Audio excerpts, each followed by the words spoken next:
नमस्कार, कैसे हैं आप सब। आज हम लोग बात करने वाले हैं कि अगर आप एक बीबीए, बीएमएस और आईपीएम के एस्पायरिंग स्टूडेंट हैं तो आपकी बैकअप लिस्ट के अंदर कौन कौन से कॉलेजेस होने चाहिए। अब देखिए, बहुत बार स्टूडेंट्स पूछते हैं कि सर हम टारगेट कर रहे हैं आईएम इंदौर को, आईएम रोहतक को या फिर शहीद सुखदेव कॉलेज को, तो क्या हमें ड्रॉप ईयर लेना चाहिए अगर हमारा एडमिशन नहीं होता है। तो मैं हमेशा बोलता हूँ, देखो ड्रॉप ईयर उन स्टूडेंट्स को लेना चाहिए जिनके पास ऑल्टरनेट नहीं होता है। मान लीजिए कोई आईआईटी में जाना चाहता है, कोई मेडिकल कॉलेजेस के अंदर जाना चाहता है, तो उनके कंपैरिजन में इंडिया के अंदर आपके पास ऑल्टरनेट नहीं होता उस लेवल का, तो इसलिए वो लोग ड्रॉप लेते हैं और फिर नेक्स्ट ईयर फिर से ट्राई करते हैं। लेकिन अगर आप आईएम्स ट्राई कर रहे हो, अगर आप शहीद सुखदेव कॉलेज ट्राई कर रहे हो, तो आपके पास ऑल्टरनेट और भी ज्यादा है, तो ड्रॉप लेने की जरूरत नहीं है। आप बस एक काम कीजिए, अपनी बैकअप लिस्ट तैयार कीजिए कि अगर मेरा इन कॉलेजेस के अंदर एडमिशन नहीं होता तो फिर मैं इस बैकअप लिस्ट के अंदर एडमिशन ले सकता हूं। तो आज हम उसी बैकअप लिस्ट के बारे में बात करने वाले हैं और आज की वीडियो आपके लिए काफी ज्यादा इंपॉर्टेंट होने वाली है। तो देखिए, जिस तरह से मैं हर बार अपने कोर्सेज से आपको इंट्रोड्यूस कराता हूं, तो इस बार भी मैं आपको हमारे कोर्सेज से इंट्रोड्यूस कराना चाहूँगा। अगर आप एक बीबीए, बीएमएस और आईपीएम के एस्पायरिंग स्टूडेंट है, अगर आप एंट्रेंस एग्जाम्स टारगेट कर रहे हो, जैसे कि डीयू जेट है, क्राइस्ट है, सिम्बाइसिस है, इपमेट जिपमेट है, सेंट जेवियर्स है, नारसे मुंजे का एनपेट हो गया, इसके अलावा आईपीयू सेट हो गया, जितने भी मेजर एंट्रेंस एग्जाम्स है, अगर आप उनकी प्रिपरेशन करना चाहते हो तो व्हाट्सएप नंबर डिस्क्रिप्शन के अंदर है, आप हमें मैसेज कर दीजिए, हम लोग आपको डेमो वीडियो सेंड कर देंगे। अगर आपको डेमो वीडियोस पसंद आती है तभी आप क्रैश कोर्स के अंदर एनरोल कीजिएगा और बहुत ज़्यादा अफोर्डेबल एंड फायदेमंद क्रैश कोर्स आपके लिए होने वाला है। तो व्हाट्सएप नंबर डिस्क्रिप्शन के अंदर है। चलिए शुरू करते हैं हमारा आज का टॉपिक। अब देखिए, अगर कोई स्टूडेंट बीबीए, बीएमएस और आईपीएम कर रहा है तो अपनी फर्स्ट प्रायोरिटी के अंदर वो किन किन कॉलेजेस को रखता है। सबसे पहले आईआईएम इंदौर हो गया, आईआईएम रोहतक या फिर आईआईएम रांची हो गया, इसके अलावा शहीद सुखदेव कॉलेज हो गया, सेंट जेवियर्स मुंबई या फिर कोलकाता हो गया, या फिर क्राइस्ट यूनिवर्सिटी का सेंट्रल कैंपस है, सिम्बाइसिस का पुणे कैंपस है, नारसे मुंजे का मुंबई कैंपस है। तो जितने भी मेजर एंट्रेंस एग्जाम्स हैं, जितने भी मेजर इंस्टीट्यूशंस हैं, तो स्टूडेंट क्या करते हैं, अपनी फर्स्ट प्रायोरिटी के अंदर इन सभी कॉलेजेस को रखते हैं। अब हम बात करते हैं कि अगर मान लीजिए आपका इन कॉलेजेस के अंदर एडमिशन नहीं होता है तो आपको किस कॉलेज के अंदर एडमिशन लेना चाहिए, आपको अपनी बैकअप लिस्ट क्या बनानी चाहिए। और हमेशा याद रखिए, जब भी आप किसी एक कॉलेज को टारगेट कर रहे हो, अपने बैकअप के अंदर 3-4 कॉलेजेस को आप और भी रखिए, ताकि अगर आपका वहां एडमिशन नहीं होता तो आप जो बैकअप लिस्ट है आपका, उसके अंदर आपका एडमिशन हो जाए। तो सबसे पहली जो आपकी प्रायोरिटी होनी चाहिए बैकअप लिस्ट के अंदर, वो होनी चाहिए आईपी यूनिवर्सिटी की, गुरु गोविंद सिंह इंद्रप्रस्थ यूनिवर्सिटी। और देखिए, बहुत से स्टूडेंट क्या करते हैं, जो दिल्ली के स्टूडेंट होते हैं, आईपी यूनिवर्सिटी को अपनी फर्स्ट प्रायोरिटी भी बनाते हैं। लेकिन अगर आप उन मेजर एंट्रेंसेस को टारगेट कर रहे हो जो मैंने आपको अभी बताए हैं, तब आईपी यूनिवर्सिटी आपका बैकअप प्लान हो सकता है। और आईपी यूनिवर्सिटी के अंदर बहुत ज़्यादा सीट्स हैं, मुझे लगता है शायद 10,000 से भी ज़्यादा सीट्स हैं, and total number of colleges जो है वो शायद 25 या 30 से भी ज़्यादा कॉलेजेस हैं आईपी यूनिवर्सिटी के अंदर। आप बीबीए करना चाहते हो तो, या फिर आप बीकॉम ऑनर्स करना चाहते हो तो फिर देखिए, आईपी यूनिवर्सिटी के अंदर जो टॉप 10 कॉलेजेस हैं आप उनको टारगेट कीजिए। महाराजा सूरजमल है, महाराजा अग्रसेन कॉलेज है, विप्स है, Vivekananda Institute of Professional Studies, या फिर जिम्स है, जगन्नाथ इंस्टीट्यूट, रुक्मणी देवी हो गया, इसके अलावा भाई परमानंद इंस्टीट्यूट हो गया। तो जितने भी इंस्टीट्यूट्स हैं आप इनको अपनी प्रायोरिटी लिस्ट में डाल सकते हो, बैकअप लिस्ट के अंदर, बैकअप लिस्ट की प्रायोरिटी लिस्ट के अंदर, ठीक है। सो इसके बाद जो इसके अलावा आपके पास जो अच्छा ऑप्शन होता है वो होता है डीयू जेट के शहीद सुखदेव कॉलेज को छोड़कर बाकी कॉलेजेस का। आप आईपी यूनिवर्सिटी से भी पहले उसकी प्रायोरिटी डाल सकते हो बैकअप लिस्ट के अंदर, या फिर जैसा भी आपको सही लगे आप कर सकते हो। तो उसके अंदर देखो कौन कौन से कॉलेजेस हैं। केशव महाविद्यालय हो गया, आईपी यूनिवर्सिटी के कॉलेज से ज़्यादा अच्छा कॉलेज है, या फिर दीनदयाल उपाध्याय कॉलेज हो गया, वो भी आईपी यूनिवर्सिटी के कॉलेज से अच्छा कॉलेज है। इसके अलावा आपके पास ऑप्शन हो गया बैकअप के लिए सीवीएस है, कॉलेज ऑफ वोकेशनल स्टडीज, या फिर दिल्ली यूनिवर्सिटी का जो कॉलेज है गुरु Govind Singh college of commerce, या फिर इसके अलावा रामलाल आनंद कॉलेज हो गया, या फिर और भी कुछ कॉलेजेस हैं जहां पर आप एडमिशन ले सकते हो। तो शहीद सुखदेव डीयू जेट के अलावा छोड़ करके बाकी जो है उनको आप अपना बैकअप बना सकते हो, अच्छा बैकअप आपके लिए होगा। अब हम बात करते हैं कि इनकी प्लेसमेंट कितनी होती है और फीस स्ट्रक्चर क्या होता है। तो अगर मैं आईपी यूनिवर्सिटी की बात करूं तो आईपी यूनिवर्सिटी का जो आपका फीस स्ट्रक्चर आपको मिलता है वो लगभग 70,000 से लेकर 1,20,000 के आसपास आपको मिलता है। और जिनकी प्लेसमेंट्स है, देखो जो टॉप कॉलेजेस मैंने आपको बताए हैं उनकी प्लेसमेंट तो अच्छी है, लेकिन अगर मैं बात करूं उनके अलावा जो कॉलेजेस बच जाते हैं जो दिल्ली के आउटस्कर्ट्स पर है आईपी यूनिवर्सिटी के कॉलेजेस, तो उनकी प्लेसमेंट फिर अगेन आपको 2 LPA या फिर 3 LPA ही मिलती है। बट जो टॉप इंस्टीट्यूट है आईपी यूनिवर्सिटी के, उनके रेयरेस्ट जो प्लेसमेंट है वो 10 LPA तक भी चली जाती है, एंड एवरेज प्लेसमेंट आपको वहां पर 4 to 5 LPA मिल जाती है। तो आई होप आपको पता चल गया होगा कितनी प्लेसमेंट है, कितना फीस स्ट्रक्चर है। अगर मैं शहीद सुखदेव कॉलेज को छोड़कर डीयू जेट के बाकी कॉलेजेस की बात करूं तो वहां पर देखो आपको कितना पैकेज मिल जाता है, आपको मिल जाता है अराउंड 7 LPA 8 LPA के आसपास, एंड एवरेज पैकेज वहां पर आपको 4 to 5 LPA मिल जाता है, जितने भी कॉलेजेस के मैंने नाम अभी आपको बताए हैं।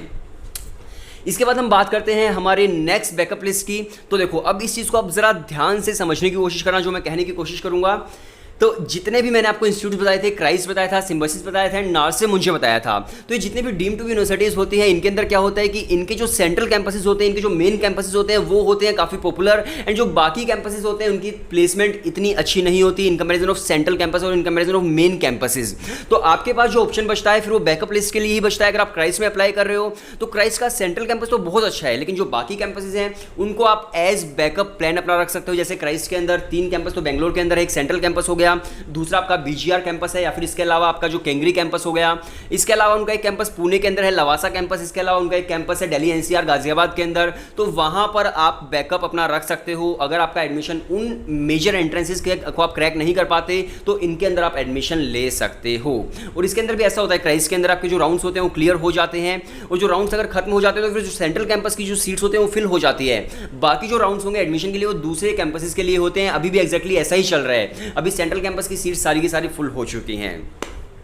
इसके बाद आपके पास ऑप्शन होता है अगेन नार्से मुंजे हो गया, सिम्बायोसिस हो गया, उनके मेन कैंपसेस को छोड़कर बाकी जो कैंपसेस बच जाते हैं उनके अंदर आप एडमिशन ले सकते हो। सिम्बायोसिस का पुणे कैंपस छोड़ दो, नार्से मुंजे का मेन जो मुंबई कैंपस है उसको छोड़ दो, बाकी आप एज अपना बैकअप रख सकते हो। आपके लिए काफ़ी सही ऑप्शन होगा।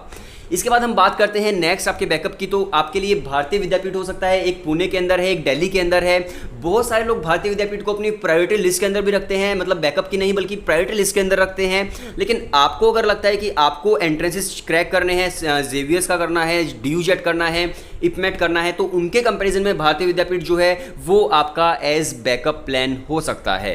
इसके अलावा देखो मैं आपको कुछ कॉलेजेस के नाम बताता हूँ, उस पर आप रिसर्च कर लीजिएगा एक बार। तो बैकअप में अगर आपको रखना है फिर एक IMS नोएडा नाम से है, तो उसको आप एक बार सर्च कर लीजिए। इसके अलावा फिर देखो मुंबई यूनिवर्सिटी के अंदर मेरिट बेस्ड एडमिशंस होते हैं, जो बहुत अच्छे कॉलेज हैं जो BBA करवाते हैं, जैसे HR college of commerce and eco हो गया। या फिर इसके अलावा आपके पास ऑप्शन होता है जय हिंद कॉलेज का, मिठीबाई कॉलेज का, और भी उस यूनिवर्सिटी के अंदर काफ़ी सारे कॉलेजेस हैं, तो उनके बारे में भी आप एक बार रिसर्च कर लीजिएगा। वो भी आपके लिए काफ़ी ज़्यादा फायदेमंद होने वाले हैं। अब इसके बाद आपके पास और भी ऑप्शंस होते हैं, जैसे कि अगर आप बैकअप में रखना चाहते हो तो आप एमिटी यूनिवर्सिटी है, LPU हो गया, तो इनके बारे में आप रिसर्च करो। इनके बारे में भी आपको बहुत सारी चीज़ें जानने को मिलेंगी, तो इनको भी आप एज बैकअप रख सकते हो। अब देखो मैं आपको एक चीज़ बहुत क्लियरली बताना चाहता हूँ, और इसको आप फिर से अगेन ध्यान से सुनने की कोशिश करना और समझने की कोशिश करना। अब देखो जितनी भी प्राइवेट यूनिवर्सिटीज़ होती हैं, डीम्ड टू यूनिवर्सिटीज़ होती हैं, मैं किसी का एग्जैक्टली नाम नहीं ले रहा, लेकिन अक्सर ऐसा होता है उनके अंदर कि वो लोग एडमिशन अपना पहले ही करवा लेते हैं, और एडमिशन करवाने के बाद बोलते हैं कि हम आपकी फीस जो है वो रिफंड कर सकते हैं सिर्फ और सिर्फ 1 महीने बाद, उसके बाद आपकी फीस रिफंड नहीं होगी।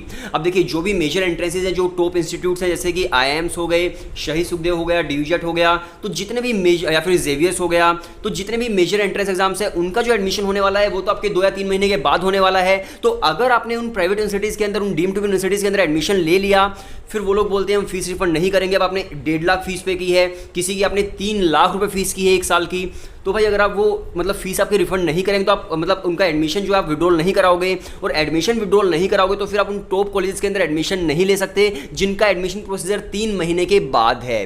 तो आपको बहुत सारे फैक्टर्स पर ध्यान रखना पड़ेगा। ऐसा नहीं है कि सिर्फ आपने एक बार सोच लिया कि मुझे इस कॉलेज में एडमिशन लेना, आपको लेना है, ऐसा नहीं है। आपको बहुत सारे फैक्टर्स को अपनी आंखें खोल कर देखना होगा कि भाई अगर मैं वहाँ पर एडमिशन लेता हूँ, क्या पता फीस रिफंड ना हो, बाद में मैं उन टॉप कॉलेज के अंदर एडमिशन नहीं ले पाऊंगा या ले पाऊंगी। तो आपको बहुत सारे फैक्टर्स के बारे में जानना चाहिए, आपको रिसर्च करनी चाहिए, आपको प्लेसमेंट जाननी चाहिए, आपको फीस स्ट्रक्चर जानना चाहिए, और उसके बाद अपने कॉलेजेस को आपको सेलेक्ट करना चाहिए। अब देखिए इतने सारे तो इंस्टीट्यूट्स मैंने आपको बैकअप प्लान में बता दिए हैं। इसके अलावा और भी बहुत सारे इंस्टीट्यूट्स होंगे जो शायद मैंने आपको नहीं भी बताए, क्योंकि इंडिया के अंदर 38,000 कॉलेजेस हैं।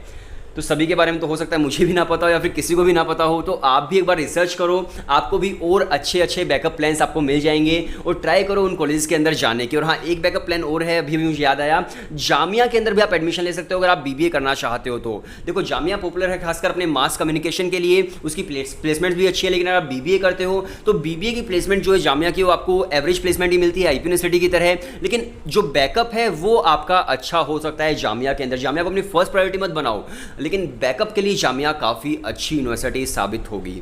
सो वीडियो देखने के लिए शुक्रिया। आई होप आपको काफ़ी सारी चीज़ें जानने को मिली होंगी, और अभी मैं आपको कुछ और भी इन्फॉर्म करने वाला हूं जो काफ़ी इंपॉर्टेंट चीज़ है। अगर आप एक बीबीए, बीएमएस और आईपीएम के एस्पायरिंग स्टूडेंट हैं, अगर आप एंट्रेंसेस क्रैक करना चाहते हो, जितने भी मेजर एंट्रेंसेस अभी मैंने आपको बताए हैं, जितने भी यूनिवर्सिटीज़ के, तो हम लोगों ने अपना क्रैश कोर्स लॉन्च किया है, आप लोग भी ज्वाइन कर सकते हो। व्हाट्सएप नंबर डिस्क्रिप्शन के अंदर है। आज मतलब आप आज से ही अपनी पढ़ाई शुरू कर सकते हो। उसके अंदर हम लोग आपको वीडियो लेक्चर्स देते हैं 200+ आवर्स के सारे टॉपिक्स आपके क्लियर होते हैं, सभी यूनिवर्सिटीज़ के, कोई भी सिलेबस आपका मिस नहीं होता है। इसके साथ साथ आपको प्रैक्टिस करने के लिए 260+ टॉपिक टेस्ट मिलते हैं, जो मोर देन सफिशिएंट है। इसके अलावा आपको मॉक टेस्ट मिलेंगे, डीयूजेट के अलग है, क्राइस्ट के अलग है, सिम्बायोसिस के अलग है, जेवीएस के अलग है, एनपेट के अलग है, इपमेट जिपमेट के अलग है, आईपीयू सेट के अलग है। जितने भी एंट्रेंस एग्जाम्स हैं उन सभी के आपको अलग अलग मॉक टेस्ट मिल जाते हैं। इसके अलावा स्टडी प्लानर मिलता है, हर रोज किस तरह से आपको पढ़ाई करनी है, डाउट सॉल्विंग पोर्टल आपको मिल जाता है अगर आपका कहीं भी कोई डाउट है, एंड हाईली क्वालिफाइड फैकल्टी आपको मिलती है जो पढ़ाती है। सौरभ कोठारी सर आपको 70% कोर्स पढ़ाएंगे, जो खुद डीयूजेट टॉपर रह चुके हैं, शहीद सुखदेव कॉलेज से पढ़े हुए स्टूडेंट है, कैट में 99 परसेंटाइल उनके आए हैं, 7 टाइम्स IIM कोल होल्डर हैं, एक्स एनालिस्ट रह चुके हैं अर्नस्ट एंड यंग के अंदर। तो इस तरह की बेस्ट फैकल्टी आपको मिलती है। अनुभव सर जो है वो आपको वर्बल का सेक्शन पढ़ाते हैं, जिन्होंने खुद डीयूजेट क्रैक किया है। महक मैम हायर मैथ्स पढ़ाती है, जिनके खुद 12th क्लास के अंदर 100 आउट ऑफ 100 थे मैथमेटिक्स के अंदर। तो बेस्ट फैकल्टी आपको मिलेगी। व्हाट्सएप नंबर डिस्क्रिप्शन के अंदर है, आप फटाफट से मैसेज कर दीजिए और आज से ही अपनी प्रिपरेशन शुरू कर दो, क्योंकि एंट्रेंस एग्जाम्स बहुत पास आ चुके हैं। सो वीडियो देखने के लिए शुक्रिया। आई होप काफ़ी सारी चीज़ें आपको आज जानने को मिली होंगी।